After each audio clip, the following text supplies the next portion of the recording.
ശാസ്ത്ര യൂണിവേഴ്സിറ്റിയിൽ ബിടെക് ആണ് കഴിഞ്ഞത്. ഇത്രയും എനിക്ക് അറിയുള്ളൂ. ഇനി അതിന്റെ സബ്ജക്ട് എന്നാന്ന് എനിക്ക് അറിയത്തില്ല. ബിടെക് ആണല്ലോ അതെ, ബിടെക് കഴിഞ്ഞു.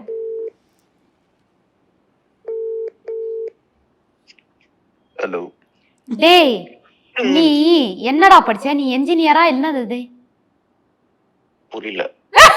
എടാ, ഞാൻ നീ ബിടെക് കഴിഞ്ഞെന്ന് പറഞ്ഞപ്പോഴുണ്ടല്ലോ ഈ ശിവാംഗി പറയാ അവൻ ബയോടെക്നോളജിയാ കഴിഞ്ഞെന്ന്. നീ ബിടെക് അല്ലേ കഴിഞ്ഞേ?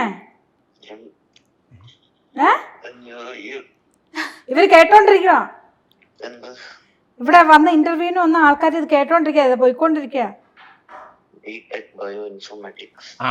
ஒரு மினிட். அப்ப நீ என்ஜினியர் இல்ல தானே? நீ என்ஜினியர் இல்ல தானே? இன்ஜினியர் தான். அப்ப நீ என்னவா? നീ யாரா? அப்ப നിനക്ക് സ്വന്തം ബ്രദറിന്റെ കാര്യം എനിക്കാണോ നിനക്കാണോ അറിയാൻ പറ്റാത്ത? എഞ്ചിനീയറാ പഠിച്ചേ? B Tech means engineering. പിന്നെ നീ എന്നെ വിചാരിച്ചോ? നീ ഏത് കോത്താഴത്തിലാടി ഇരിക്കാതെ? നീ എഞ്ചിനീയറാ പഠിച്ചേ? നീ ഹലോ ഇപ്പൊ മനസ്സിലായല്ലോ. സരി, ഓക്കേ, ബൈ. ഞാൻ